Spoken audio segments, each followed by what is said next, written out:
And when the star that was leading them stopped, they entered the house and they found the infant with Mary. And they offered him the gifts of gold, frankincense, and myrrh as they give him worship. Those words have a lot to say to us today. First of all, we come to Jesus not by ourselves, but by somebody else. Second, they did not enter the cave where the baby was born. They now lodged in a house. And they found only Mary. And that is for Matthew to identify the divinity of Jesus. That Jesus does not have a foster father, does not have a real father. His father is God, but his mother is the Theotokos, is the mother of God. And that's why the evangelists put today just Mary, Mary with the child. In the first reading today, we hear the prophet speak to us about a prophecy that Jerusalem now is going to be a city that everyone admire and they want to come. And they come with all their treasures.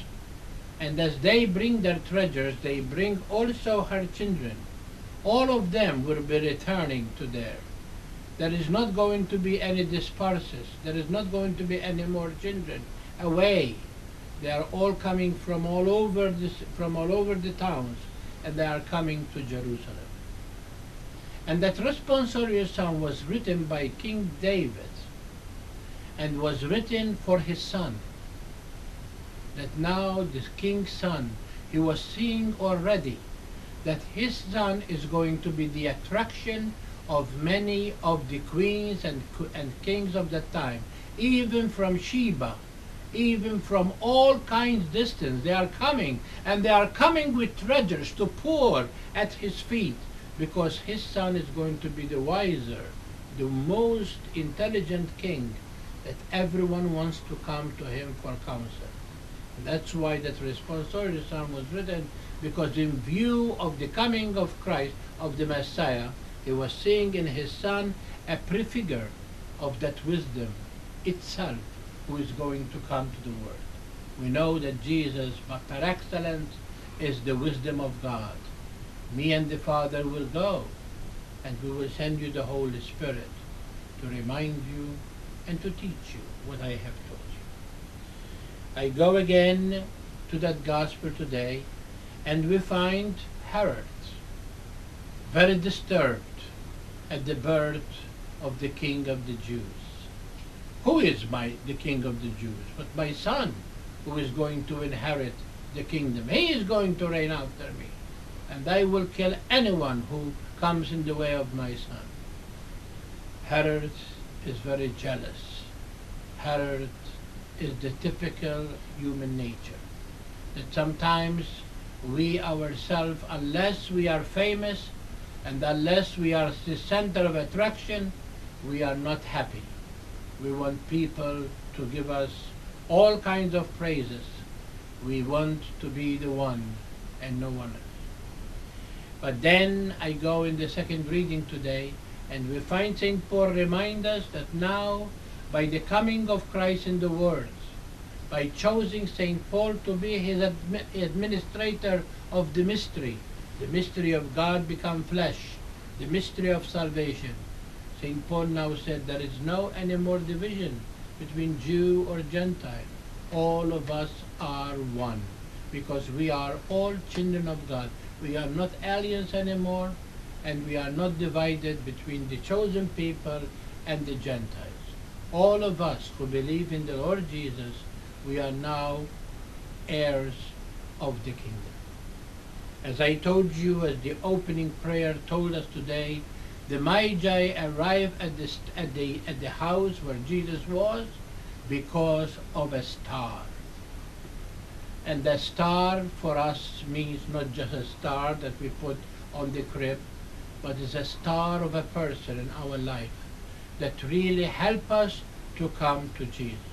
Each one of you, whether you like it or not, there is a special person who, because of that person, today you are close to Jesus, because that person really taught you by example by word who Jesus is and what relationship he wants with you. Everyone, as I told, including myself. I was a young boy, not even 5 years old, when a new pastor arrived in our town. His name is Father Carmel. As we know, he came at Saturday before confessions. That's the time they report to the parish. And this young priest, in 25, 26 years of age, just came from Rome after he had a degree because he was ordained at the age of 24. He was sent as a pastor to the town where I come from. And when we come together, all the children waiting for him to come to hear confession. Remember, in those days, everyone went to confession on Saturday. There was no evening mass. And as he was tried to open, the sexton opened the church for him to come, we were admiring him, and we were so in awe of this young man dressed in a cassock who is going to be our pastor. We call him a capellan. And before we know it, that relationship continued to grow. The following day, he called on me to really say the rosary for the people while he was sitting next to me, so that if I flunk, if I fail, he will continue what I am not able to do. And I say the rosary, and he was very proud. He said, "You did very good." He said, "Now I want you to be an altar boy."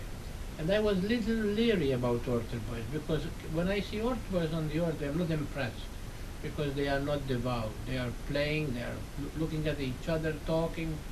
And so I did not give him an answer. And then he said to me, "Come and try a surplice and a cassette so that you can serve Mass at me at 6:15 in the morning." And that Mass nobody served, because nobody wants to wake up that early. But I used to go because I have to go to school. And I serve Mass. I make some mistake the following day, that day. But then I took a grip of what I am doing, and by a week I was professional in what I am doing.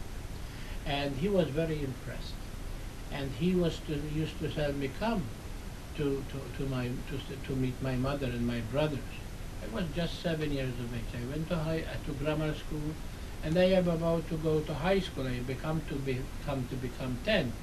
And he said to me, "What school are you going to go?" I said, "Listen, I am going to the public school because my family, we are 8 children, are not able to pay private school." He said, "Do the exam to the seminary too beside the Lyceum and the other one." And I did. I obey him. And I passed 3 exams. And now he said, "Which one you are going to go?" I said, "The Lyceum, because we have no money." And he said, "Tell your father and mother and grandmother come and see me." So we went to see him, and he said that he is going to the seminary, and he talked to them privately that he is going to pick up the tuition. I went, and every first Monday of the month, I used to have a white envelope. You know how much I want to open that envelope. I was in delight to see what it is. But I cannot see nothing, because between there were 2 papers. When you look, there was just white paper. So as I told you, I began, and then after I finished the minor seminary, he said, "What are you going to do with your life?" And at that time, I was about 18, 16, 17 years of age, and I begin to look on the other side of the fence. You know what I mean? To look at the girls and this and that. And he used to take me for walks with him and talks and this.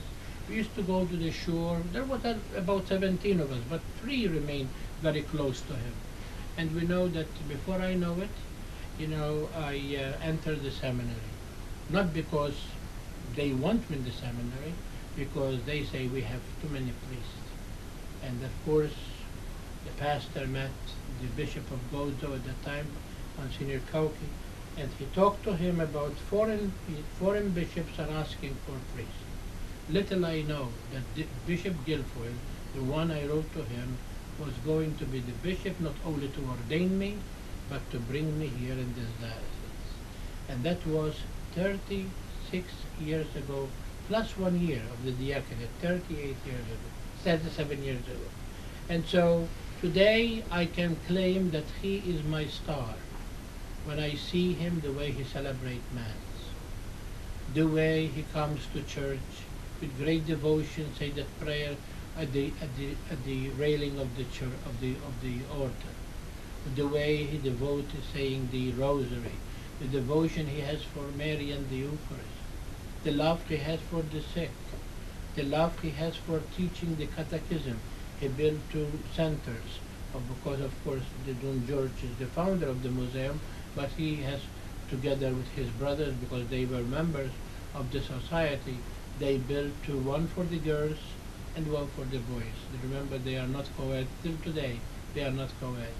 And he was very much interested in the way they were taught. He used to sit on the pew, on the bench, with us to hear the teacher, the instructor give us instruction.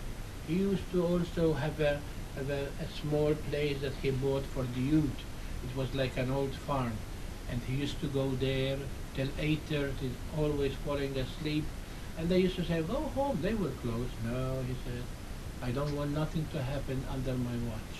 In other words, they go home and then I close, because he will not allow the children to be alone. This is the kind of person that I admire. The house was always open for people to walk in and have talk with him. He has a temper, yes, he have a temper, especially with people who are supposed to know better, who comes with nonsense, and they try to take away the beauty of the teaching of the church. But he himself has so much love for the church, and that's what I admire in him, and that's what makes me priest today. So as I have that man in my life, which also my grandmother was another star, but that is the man that I really admire very much. You too have that person in your life. And now God is asking you today to be that star to lead others to the church. And if you in your life did not bring one soul to Christ, you have a judgment to pay. Because Jesus did not say, "Go and have coffee and cake together." He said, "Go and preach the words and make them disciples of me." We need to bring people to Christ. We need to do the best we can by our example of life. Sometimes, it's not how much you say to people, "You become this, you come to church," because they will fight you. And they will fight you because your churchgoer that you are is not a reflection of your charity. It's not a reflection of your love. It's not a reflection of your compassion. You are not there for people in time that they need you most. And that's what Jesus said. Go and do what I have done to you. From this the world comes to know you are my disciples, from the love you have for each other. And that is really what makes us Christians. It's not the alleluias, it's not how many church we go, it's how many our hearts have been given to Jesus. But we have to go to Jesus through others. I cannot baptize myself. I cannot hear my own confession. I wish I can. I cannot, the people cannot marry themselves. They need somebody else. And that is the ministry of the church, the ministry of the sacrament, that we reach to each other, and through each other we experience the grace of God. So again, I challenge you today that you will take this feast as your own personal commitment for this year. That this year you are going to make all your effort to bring one person, whoever it is that person, can be your husband, can be your brother, can be your child, can be your neighbor, can be your friends, and bring them to experience the love of Jesus. But in order to bring them to Jesus, remember what Jesus said to the Pharisees, you will go to the ends of the world to make a convert, but to make them worse than you by your example. Don't look at them, what they say, what they do, but look at what they say. Because sometimes our life as humans, sometimes there is a lot to be desired. So as we go in celebration of the Mass today, I pray that we will be other stars to bring others to Jesus with all that our weakness we have and shortcomings we have. Jesus knows that if we try to do the best, and we are doing the best to bring them to Him, He is the one who will take it from there. The Magi came to Jesus, to the guidance of a star. We need to guide others to that Jesus that we love so very much. God bless you.